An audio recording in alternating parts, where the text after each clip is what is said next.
melihat bagaimana peradaban dalam masa kerasulan Nabi Muhammad.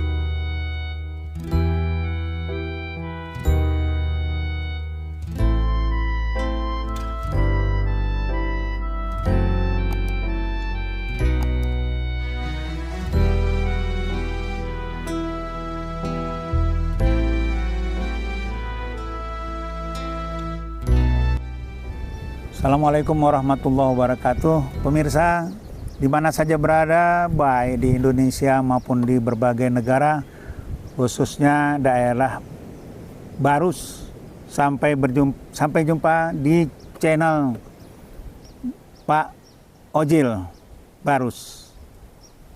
Kali ini kita ingin bercerita tentang peradaban. Pemirsa sekalian, peradaban itu adalah hasil karya manusia untuk memenuhi kebutuhan organ-organ tubuhnya, mulai dari kepala sampai ke kaki. Dan dari kebutuhan itu lahirlah ciptaan-ciptaan untuk mempermudah kehidupan dan menikmatinya. Peradaban itu ada di mana-mana kalau ada manusia. Ada yang sudah kuno, ada yang modern. Kalau dilihat dari ajaran Islam, peradaban itu sudah ada sejak Nabi Adam ada ke bumi bersama Siti Hawa yang melahirkan anak-anaknya yang kembar-kembar itu, dan diawali dengan perintah menikah agar ada kelanjutan keturunan.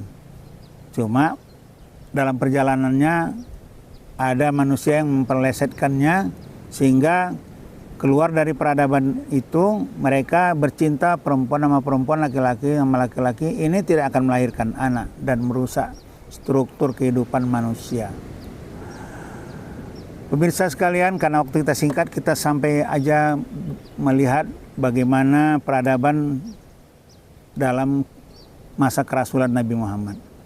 Sebelum Nabi Muhammad diutus menjadi rasul, disebut zaman itu jahiliyah. Kenapa? Karena kultur dan struktur masyarakat itu kacau.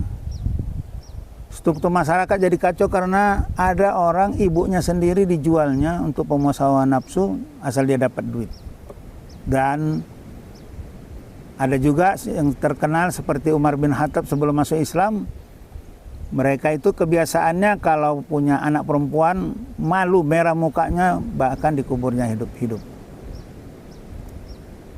Kemudian yang lebih dahsyat lagi, orang menyembah patung.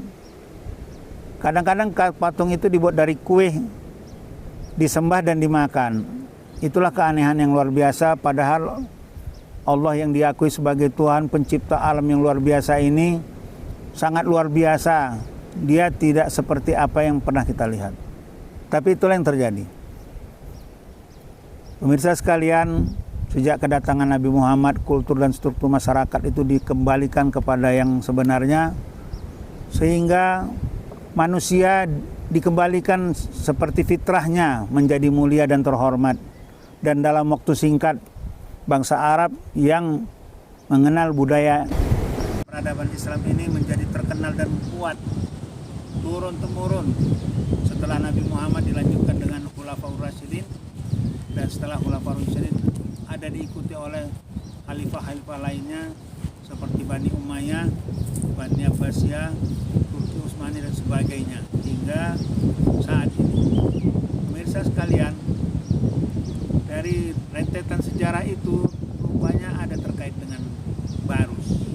Di Barus ini ada kedengaran cerita bahwa sejak kerasulan Nabi Muhammad di abad 1 Hijrah sudah ada berdatangan para pendakwah di masa era kepemimpinan Rasulullah dan Khulafaur Rasyidin singgah di Barus ini.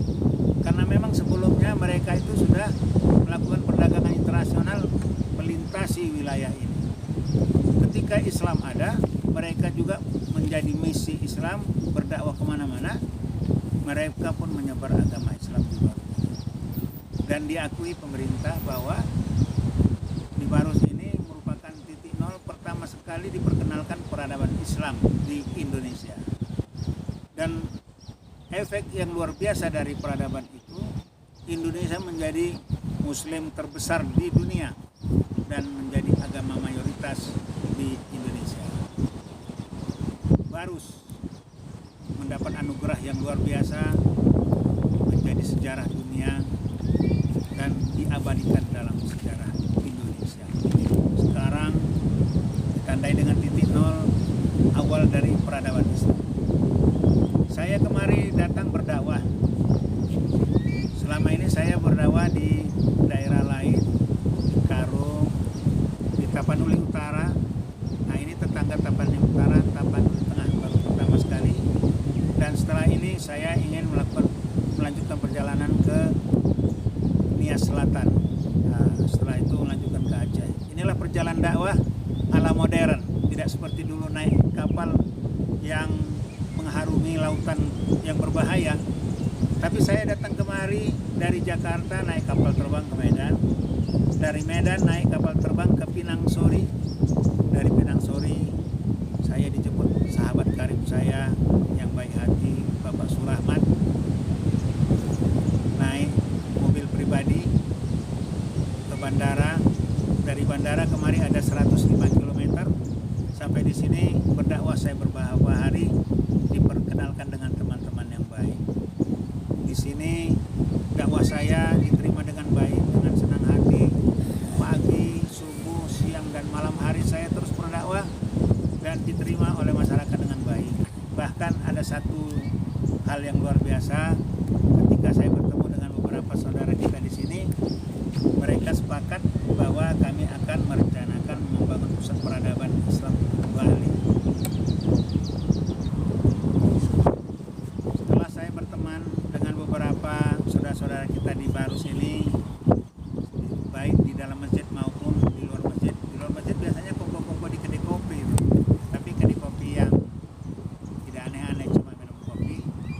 Kami ngobrol-ngobrol, saya bilang ini akan menjadi sejarah besar kalau kita mau membangun pusat peradaban Islam kembali, dimulai dari Barus untuk Indonesia, bahkan mungkin menyebar ke seluruh dunia. Karena apa? Karena sekarang ini kalau tidak dimunculkan peradaban Islam seperti masa-masa gemilang yang lalu, yang berkembang adat jahiliyah, bahaya kita akan tergilas, hancur, terkubur. Karena yang muncul sekarang peradaban LGBT. Bagaimana laki-laki sama laki-laki bercinta itu tidak akan memusnahkan keturunan, tidak akan ada kelanjutannya. Begitu juga perempuan sama perempuan. Atau orang mengaku dirinya perempuan pada nilai laki-laki, itu akan menimbulkan kebahagiaan dan kehancuran dan kerusakan yang luar biasa. Anak-anak muda sekarang kalau dilihat Ramadan ini seharusnya di masjid, nggak kelihatan mereka di masjid kemana, nggak tahu. Tapi kita dengar sekarang ini musim mereka kalau udah kumpul-kumpul tawuran. Ada kelompok begal lagi, ada narkoba, ada pergaulan bebas, ada kekerasan. Wah, kadang-kadang menyedihkan. Anak durhaka sama orang tuanya, diperkarakan di pengadilan dan sebagainya. Nah, mari kita bangkitkan peradaban Islam kembali untuk menghadapi, melawan peradaban jahiliyah supaya jangan generasi kita jangan hanyut dan hancur. Mereka kita angkat lagi kemuliaannya, kehormatannya, kejayaannya dan keharuman namanya di seluruh dunia, khususnya di kota ini. Saya menghimbau kepada masyarakat di Barus, cintailah Barus ini, banggalah dengan kota Barus. Ayo kita bangun bersama, karena Barus ini bukan milik orang Barus saja, tapi sudah menjadi milik umat Islam di seluruh dunia. Selamat berjuang warga Barus, selamat berjuang warga muslim yang lain. Ayo kita sama-sama membangun peradaban Islam yang mulia itu, kita mulai dari kota Barus. Demikian pemirsa, sebagai ucapan selamat tinggal dari saya, karena hari ini adalah hari terakhir kami lagi menelusuri jejak sejarah lama di Barus ini, dan besok saya akan meninggalkan tempat. Mudah-mudahan apa yang saya dakwahkan di sini ada efeknya, menimbulkan semangat dan ada kelanjutannya demi untuk kejayaan Indonesia dan umat Islam. Sampai jumpa. Assalamualaikum warahmatullahi wabarakatuh. warahmatullahi wabarakatuh.